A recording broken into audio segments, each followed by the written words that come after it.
ఈ నెల 21వ తేదీ అంటే సెప్టెంబర్ 21వ తేదీ ఎంతో శక్తివంతమైన మహాలయ అమావాస్య. అదేవిధంగా ఆదివారం అమావాస్య. ఆదివారం అమావాస్య రావడం చాలా అరుదుగా జరుగుతుంది. ఈ మహాలయ అమావాస్యలోపు మీకు కాకి కనిపిస్తే ఈ ఒక్క మాట అన్నారంటే మీ పితృదేవతలు సంతోషించి మిమ్మల్ని దీవించి వెళ్తారు. శనిదేవుడు సంతోషించి మీ దశ మార్చేస్తాడు. ఎందుకంటే శనిదేవుడి వాహనం కాకి. కాకి కనిపిస్తే ఈ ఒక్క మాట అన్నారంటే శనిదేవుడు మిమ్మల్ని అపర కుబేరుల్ని చేస్తాడు. పైగా ఇది మహాలయ పక్షం. మహాలయ పక్షంలో చివరి రోజే మహాలయ అమావాస్య. ఈ మహాలయ అమావాస్యలోపు మీకు కాకి కనిపిస్తే ఈ విధంగా చేస్తే చాలు, మీ పితరులు ఎంతగానో సంతోషిస్తారు. వారి ఆకలి తీరి తృప్తి చెంది మిమ్మల్ని దీవించి వెళ్తారు. మరి ఎంతో శక్తివంతమైన మహాలయ అమావాస్యలోపు కాకి కనిపిస్తే ఏ మాటను పలకాలో, ఏం పెడితే మీ దశ తిరిగి రాజయోగం పడుతుందో ఇప్పుడు ఈ వీడియోలో తెలుసుకుందాం. భూమి మీద ఉన్న ప్రాణులన్నీ 2 కన్నులతో చూడలేని ఆత్మలను కాకి మాత్రం ఒంటి కంటితోనే చూడగలుగుతుంది. అలా చూసి ఆ ఆత్మలకు సమాచారం అందించే వరం పొంది ఉంది. కాబట్టే శివుడిలాగా శ్మశానంలోనే సంచరిస్తూ కావు కావుమని సమాచారాన్ని ఆత్మలకు తెలియజేస్తుంది. ఒకవేళ కాకులు పిండాలను ముట్టుకోకపోతే ఆత్మలు తృప్తి చెందక శాంతిలేగా అక్కడికక్కడే తిరుగుతూ బాధపడుతూ ఉంటాయి. కాబట్టి పిండాలను కాకులు మాత్రమే తినాలి. దీని వెనుక ఒక పురాణ కథ కూడా ఉంది. అది ఏంటో ఇప్పుడు తెలుసుకుందాం. మన హిందూ సాంప్రదాయంలో కాకికి ప్రత్యేక స్థానముంది. కాకి కూడా 3 అద్భుత వరాలు పొందినట్లు సౌర పురాణం అలాగే పద్మ పురాణం తెలియజేస్తున్నాయి. మరి కాకి పొందిన ఆ అద్భుత వరాలు ఏంటో ఇప్పుడు ఈ వీడియోలో తెలుసుకుందాం. కాకులు పితృదేవతలకు ఆహారాన్ని అందించే పవిత్ర జీవులు. ఇక సౌర పురాణం ప్రకారం చాలా కాలం క్రితం ఈ కాకుల్లో ఒక కాకి సూర్యుడి గురించి ఘోర తపస్సు చేసింది. ఆ కాకి యొక్క అద్భుత తపస్సుకు సూర్యభగవానుడు మెచ్చుకుని ప్రత్యక్షం అయ్యాడు. దీంతో కాకి ఎంతో సంతోషించి సూర్యుణ్ణి పరిపరి విధాలా స్తుతించింది. ఇక సూర్యుడు ఎంతగానో సంతోషించి ఇలా పలికాడు, కాకుల్లో ఉత్తమమైన ఓ కాకి, నీ తపస్సు నాకు ఎంతో ఆనందాన్ని కలిగించింది. అసలు నీ తపస్సుకు కారణమేమిటి అని ప్రశ్నించాడు. దానికి కాకి ఇలా సమాధానం చెప్పింది, ఓ సూర్య భగవానుడా, ఈ సృష్టిలో ప్రతి ప్రాణి ఒక్కొక్క వస్తువును ఒక్కొక్క జీవిని, అది పక్షో జంతువో వాహనంగా చేసుకున్నారు. ఆహారాన్ని సేకరించే జాతి మేము. మాకు ఈ లోకంలో ఎంతో అవమానం జరుగుతుంది. అందరూ మానవులు మమ్మల్ని తిడుతున్నారు. నా అరుపు కూడా వారికి ఎంతో అసహ్యంగా ఉంటుంది అంటున్నారు. మమ్మల్ని దగ్గరికి కూడా రానివ్వడం లేదు. కాకా అని అసహ్యంగా అరుస్తుంది అని చెబుతున్నారు. నాకు మా జాతికి కూడా గుర్తింపు రావాలి. నేను కూడా ఎవరికో ఒకరికి వాహనంగా మారాలి అని తన కోరికను తెలియజేసింది. నన్ను అనుగ్రహించండి స్వామి అని విన్నవించుకుంది. ఇక కాకి చెప్పిందంతా విని సూర్యభగవానుడు ఎంతో జాలిపడ్డాడు. భూలోకంలో కాకికి ఇంత అన్యాయం జరుగుతుందా, పాపం ఎంత బాధపడి ఉంటుందో అనుకుని ఇలా పలికాడు, ఓ కాకి, నేను నీకు 2 వరాలు ఇస్తున్నాను. మొదటి వరం ఏంటి అంటే పితృదేవతలకు పెట్టే పిండం కేవలం కాకులు మాత్రమే తినాలి. కాకులు తింటేనే ఆ ఆహారం పితృదేవతలకు చేరుతుంది. ఇది మొదటి వరం. అలాగే పితృదేవతలకు పిండం పెట్టి పిండాన్ని కాకులకు పెడితే అది కాకి తింటే కాకి తిన్న వెంటనే ఆ ఆహారం పితృదేవతలకు ఆహారంగా మారుతుంది. తద్వారా వారి కడుపు నిండుతుంది. కాకి ఇక్కడ పిండమన్నం తింటే చాలు, అక్కడ పితృదేవతలకు తెంపులు వస్తాయి. వారికి సంతృప్తి కలుగుతుంది. వారి ఆశీర్వాదం వారి వంశంలోని వారికి కలుగుతుంది. ఇదే మొదటి వరం. ఇక రెండవ వరం ఏంటి అంటే నా కుమారుడు శనిదేవుడు ఉన్నాడు. ఆయన దగ్గరకు వాహనంగా వెళ్ళడానికి ఏ జంతువులు పక్షులు ఒప్పుకోవడం లేదు. ఎంతగానో భయపడుతున్నాయి. నువ్వేం భయపడాల్సిన పనే లేదు. శనిదేవుడు కరుణా స్వరూపుడు. నీవు ఈ రోజు నుంచి శనిదేవుడికి వాహనంగా ఉండు. దీనివల్ల నీకు భూలోకంలో ఎనలేని గుర్తింపు లభిస్తుంది. శనిదేవుడికి ఈ భూలోకంలో ఎంతో పేరు ఉంది. ఆయన్ని తలుచుకుంటే ఆయన వాహనమైన నిన్ను కూడా తలుచుకుంటారు. ఆయన పూజలో భాగం కూడా నీవవుతావు. నీకు ఆహారం పడితే శనిదేవుడు ఎంతో ఆనందిస్తాడని రెండో వరాన్ని ఇచ్చాడు సూర్యభగవానుడు. దాంతో కాకి శనిదేవుడికి ఆ రోజు నుంచి వాహనంగా మారింది. ఈ విధంగా సూర్యుడు 2 వరాలు ఇవ్వడం వల్ల కాకికి భూలోకంలో మంచి గుర్తింపు వచ్చింది. ఇక పద్మపురాణం ప్రకారం కొంతకాలం పోయాక కాకులన్నీ శనీశ్వరుడి దగ్గరికి వెళ్ళి ఇలా అన్నాయి: కేవలం చనిపోయిన వారి పిండం తినడం వల్ల వారి ఆకలి తీరుతుంది అంటే మాకు భూలోకంలో రావాల్సినంత కీర్తి రావడం లేదు. మరొక వరం కూడా ప్రసాదించండి స్వామి అని వేడుకున్నాయి. దానికి శనీశ్వరుడు ఇలా సమాధానం చెప్పాడు: ఎక్కడైనా సరే, దేవాలయంలో కానీ ఇంట్లో కానీ నైవేద్యంగా పెట్టిన అన్నాన్ని లేదా పదార్థాన్ని మీకు ఆహారంగా వేస్తే మీరు దాన్ని తింటే దేవతలందరికీ సంతృప్తి కలుగుతుందని, అలా పెట్టిన వారికి దేవతలు వరాలు కురిపిస్తారని వరాన్ని ఇచ్చాడు శని భగవానుడు. అప్పట్నుంచి కాకి దైవారాధనలో భాగమైనది. ఇంట్లో లేదా దేవాలయంలో దేవుడుకు పెట్టిన నైవేద్యాన్ని కాకులకు భూలోకంలో పెట్టడం మొదలుపెట్టారు. దాంతో ఆ కాకులకు ఈ భూలోకంలో ఎనలేని కీర్తి వచ్చింది. దీంతో కాకులన్నీ ఎంతగానో సంతోషించాయి. కాబట్టి కాకికి ఆ సూర్య భగవానుడు అలాగే శనిదేవుడు ఇచ్చిన 3 వరాలు ఇవే. పితృదోషాలు అనేవి అనేకమున్నాయి. 24 రకాల పితృదోషాలు ఉన్నాయి. ఈ పితృదోషాల ప్రభావం ఉద్యోగం మీద, వ్యాపారం మీద, వివాహం మీద పడుతుంది. అలాగే దాంపత్యంలో గొడవలు, సంతాన సమస్యలు, ఇలా అనేక సమస్యలు ఉంటాయి. మానసిక, ఆర్థిక, శారీరక, కుటుంబ, వ్యాపారం, విద్య, ఇలా అనేక సమస్యలు పితృదోషాల వల్లే కలుగుతాయి. ఈ విధంగా 24 పితృదోషాలు ఉంటాయి. వాటిలో కొన్నిటి గురించి ఇప్పుడు తెలుసుకుందాం. పితృకారక గ్రహం రవి. ఈ రవికి భద్రశత్రువుగా ఉండే గ్రహం శని. కాబట్టి 12 స్థానాల్లో రవి ఎక్కడైనా ఉండని ఆ రవిని శని చూస్తున్నాడు అంటే శనికి 3 చూపులు ఉంటాయి. 3వ చూపు, 7వ చూపు, 10వ చూపు. అందులో 10వ చూపు ఉంటే ప్రభావం ఎక్కువగా ఉంటుంది. 3వ చూపుతో ఉంటే ప్రభావం తక్కువగా ఉంటుంది. 7వ చూపుతో ఉంటే సాధారణ ప్రభావం ఉంటుంది. అంటే రవిపైన శని చూపు పడ్డం కానీ, రవితో శని కలవడం కానీ ఇలాంటివి ఉంటే పితృదోషాలు కలుగుతాయి. దీంతో పాటుగా ఛాయాగ్రహాలు 2 ఉన్నాయి. అవే రాహుకేతువులు.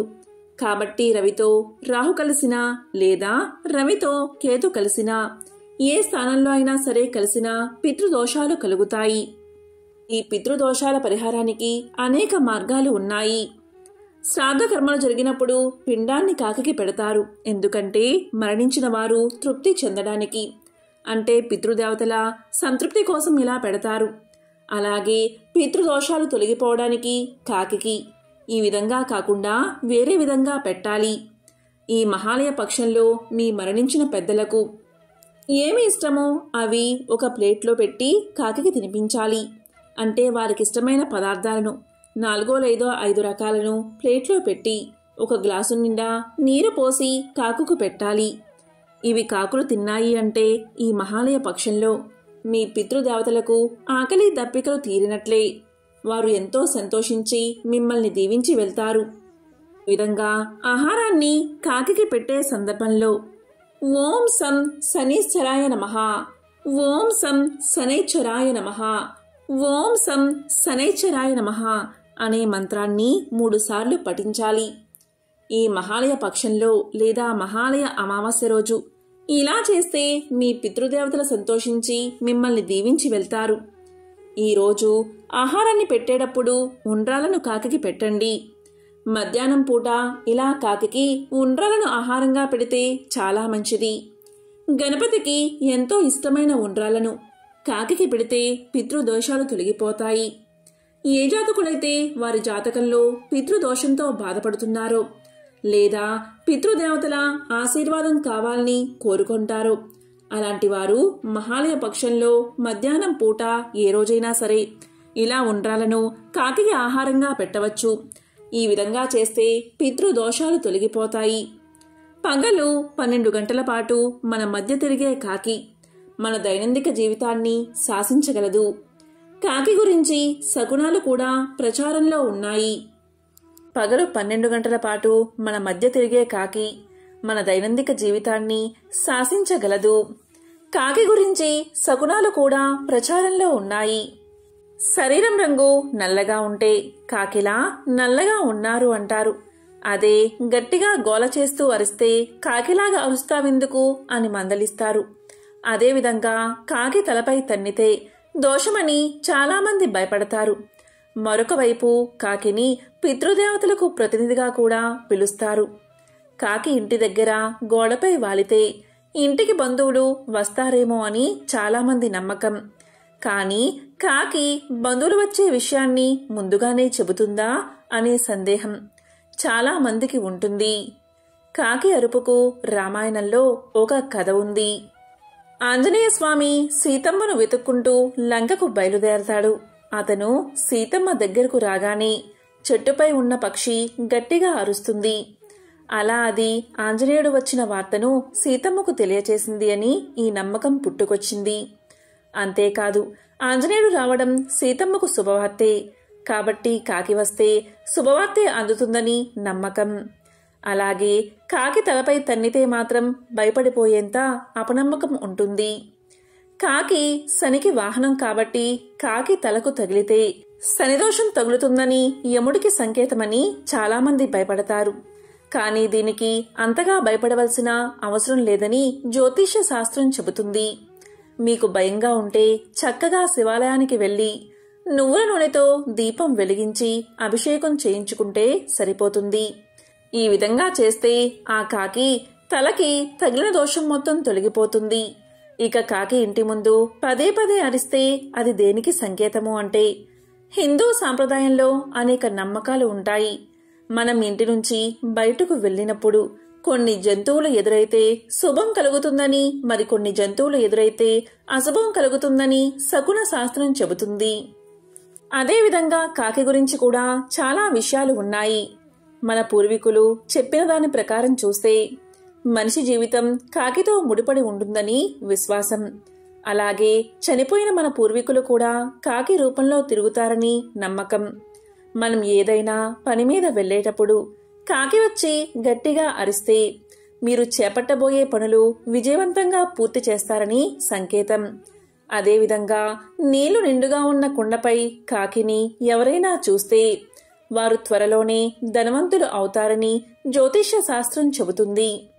నోటితో దేన్నైనా పట్టుకుని కాకి మనిషిపై పడేస్తే అది అశుభానికి సంకేతం.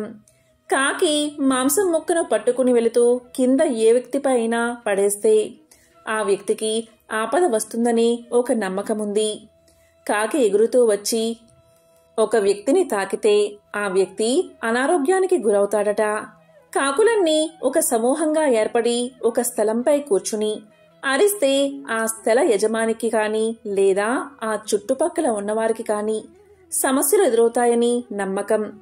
ఒక వ్యక్తి తల మీద కాకి వాలితే వారు సమాజంలో గౌరవాన్ని కోల్పోతారట. అదేవిధంగా మహిళ ఒళ్ళో కాని తలపై కాని కాకి నిల్చుంటే ఆమె భర్త సమస్యల్లో పడతాడని సంకేతం. సాయంత్రం వేళ కాకి ఆగ్నేయం వైపు నుండి చూస్తే ద్రవ్య లాభం కలుగుతుందని, అదేవిధంగా కాకి అద్దాన్ని కొడుతూ ఉంటే దగ్గరలో ఉన్న వ్యక్తికి ఆపద కలుగుతుందని నమ్మకం. కాకి ఇంటి పరిసర ప్రాంతాల్లోకి వచ్చినప్పుడు బియ్యం గింజల్ని వేస్తే దరిద్రదేవత ఇంట్లో నుంచి బయటకు వెళ్లిపోతుంది. కాబట్టి ఇంటి దగ్గరకు వచ్చిన కాకులకు ఆహారం వెయ్యండి. ఇలా చేస్తే దరిద్రదేవత మీ ఇంట్లోంచి బయటకు వెళ్లిపోతుంది. లక్ష్మీదేవి మీ ఇంట్లో సిరుల వర్షాన్ని కురిపిస్తుంది. కాబట్టి ఇవే పూర్వం నుంచి కాకి గురించి ఉన్న కొన్ని నమ్మకాలు. ముందుగా పితృపక్షం గురించి చెప్పే ఒక కథను ఇప్పుడు విందాం. ఈ కథను విన్నంతనే సకల శుభాలు కలుగుతాయి. ఇది రామాయణ అంతర్గతమైన ఉత్తరాఖండలో సవివరంగా వివరించబడిన కథ. ఒకసారి రావణాసురుడు తన అన్నగారైన కుబేరుణ్ణి యుద్ధంలో ఓడించి ఆయనకు వరప్రసాదంగా లభించిన పుష్పక విమానమెక్కి ప్రపంచమంతా తిరుగుతూ ఒకసారి ఒక దేశానికి చేరుకున్నాడు. అక్కడ మరుత్తుడు అనే మహారాజు దేవతలతో కలిసి యజ్ఞం చేస్తూ కనబడ్డాడు. అప్పుడు రావణుడు అక్కడికి వస్తున్న విషయం దేవతలంతా గమనించి పశుపక్షులుగా మారిపోయారు. ఇంద్రుడు నెమలిగాను, యమధర్మరాజు కాకిగాను, కుబేరుడు తొండగాను, వరుణుడు హంసగాను మారి పలాయనం చిత్తగించారు. ఇక రావణాసురుడు అపవిత్రమైన కుక్కలా ఆ యజ్ఞశాలలోకి ప్రవేశించి మరుత్తు మహారాజుతో ఇలా పలికాడు. తాను కుబేరుడి తమ్ముడినని, అతన్ని ఓడించి పుష్పక విమానం గెలిచాను అని పరిహాసంగా మాట్లాడుతూ యుద్ధానికి రమ్మని కవ్వించాడు.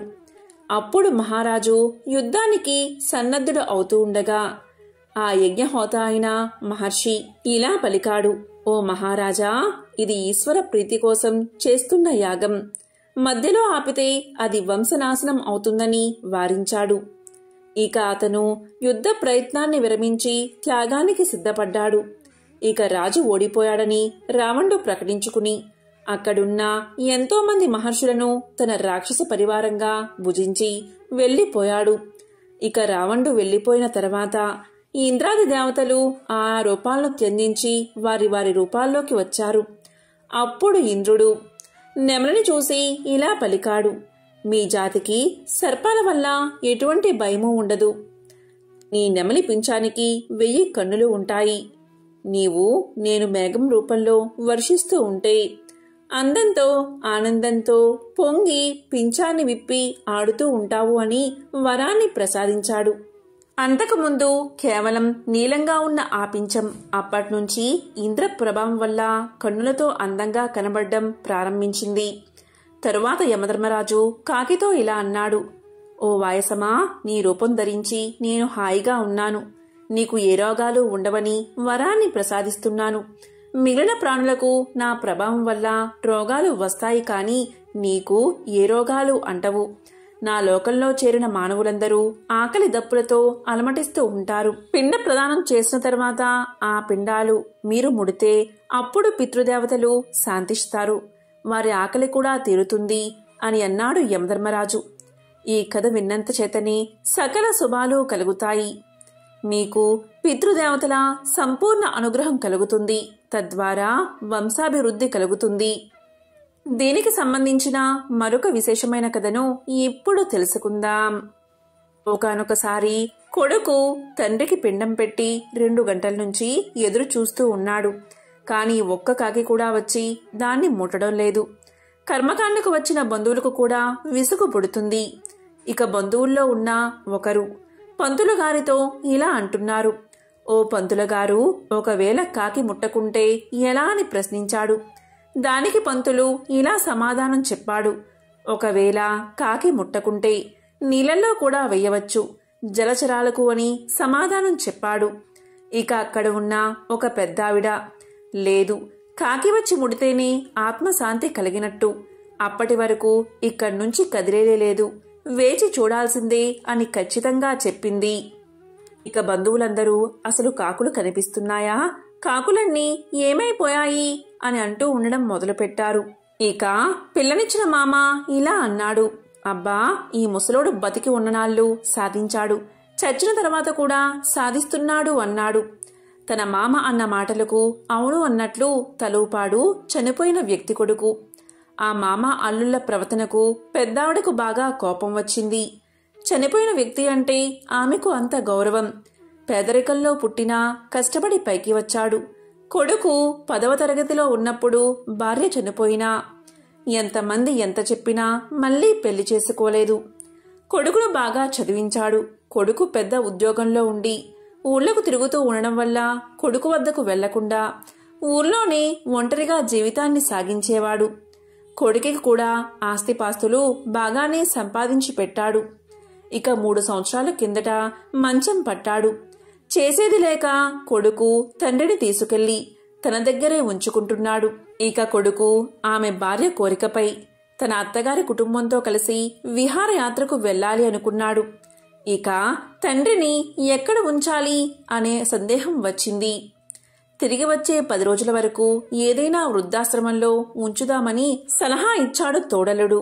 లేదు, ఇలా మంచం మీదనే ఉండేవాళ్లను తీసుకోరు, అదీ కాక ఇతర దృష్టుల్లో కూడా బాగుండదు అని భార్య చివరకు అనేకం జరిగిన తర్వాత ముందర ప్రత్యేకంగా ఉన్న గదిలోకి తండ్రిని మార్చి ఇళ్లకు తాళం వేసుకుని 10 రోజుల వరకు తండ్రిని చూడ్డం కోసం ఒక వ్యక్తిని కిరాయికి మాట్లాడి విహారయాత్రకు బయలుదేరారు అంతా.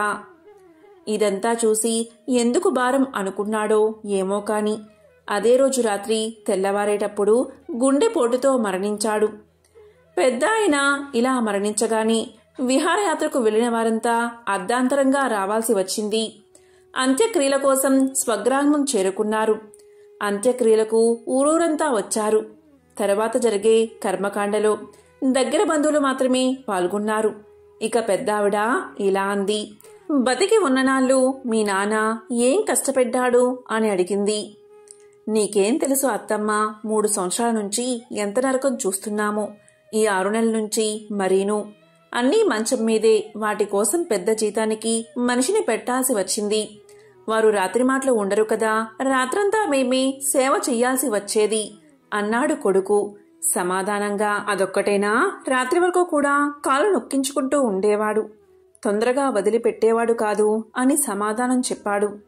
అతని మామ కూడా అల్లుడికి వత్తాసుగా. అప్పుడు ముసలావిడ ఇలా పలికింది, ఓహో అంతేనా, నీకు చిన్నప్పుడు 2 సంవత్సరాల పాటు ఏదో రోగాన్న పడితే నిన్ను కంటికి రెప్పలా కాపాడుకున్నాడు మీ నాన్న, అదేనా సాధించడమంటే అంది పెద్దావిడ.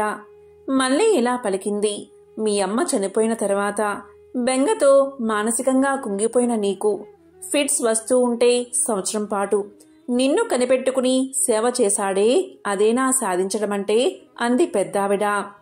మీ అమ్మ చనిపోయిన తర్వాత మళ్ళీ పెళ్లి చేసుకోమంటే అప్పుడు మీ నాన్న, నా కొడుకు దిక్కులేని వాడవుతాడే అంటూ నీకోసం తన సుఖాన్ని వదులుకున్నాడు కదా, అదేనా మీ నాన్న నిన్ను సాధించడమంటే. నేను దరిద్రంలో పుట్టి పెరిగాను, నా కొడుక్కు అలాంటి పరిస్థితి రావద్దని తన చెమటంతా దారపోసి భూములు నగానట్రా అన్నీ జమచేసి నీకు ఇచ్చాడు కదా మీ నాన్న, అదైనా సాధించడమంటే అని అడిగింది ముసలావిడ. నువ్వు ఎప్పుడు బిజీగా ఉంటావు, ఫోన్ చేస్తే నీకు ఎక్కడ ఇబ్బంది కలుగుతుందేమో అని ఫోన్ చేయడానికి కూడా వెనుకాడేవాడు. నీతో మాట్లాడాలి అనుకున్న మాటలన్నీ ఒక డైరీలో రాసేవాడు. మీ నాన్న మీద నిజంగా నీకు ప్రేమ ఉంటే ఇంట్లో ఆ డైరీని వెతికి చదువు.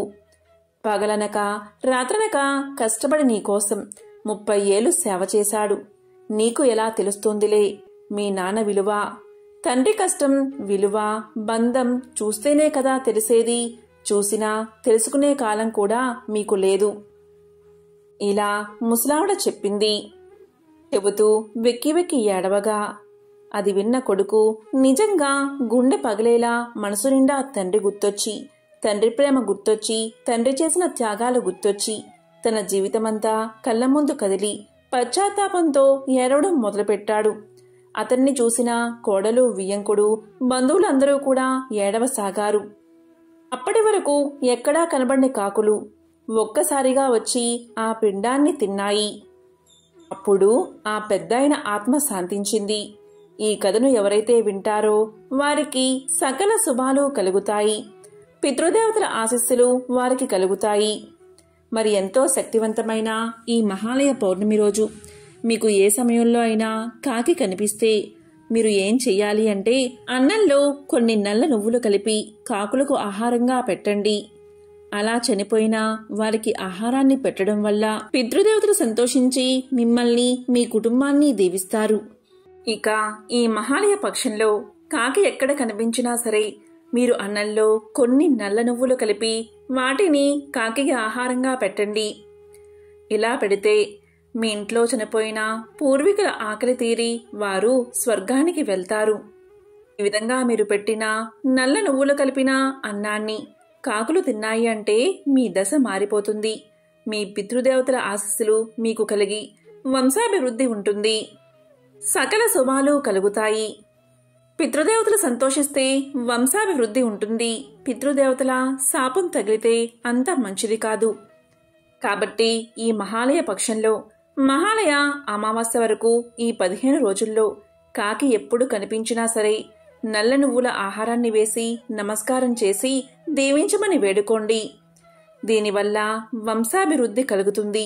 మీరు చేసే పనుల్లో ఆటంకాలు తొలగిపోతాయి, విజయాలే కలుగుతాయి. ఇంట్లో కుటుంబంలో ఉన్న గొడవలు తొలగిపోతాయి. మీరు పట్టిందల్లా బంగారమే అవుతుంది. కాబట్టి మహాలయ అమావాస్యలోపు మీకు ఎప్పుడైనా సరే ఎక్కడైనా కాకి కనిపిస్తే ఇటువంటి పరిహారాలు పాటించి శనిదేవుడి సంపూర్ణ అనుగ్రహాన్ని పొందండి. ఓం సం శనైశ్చరాయ నమః.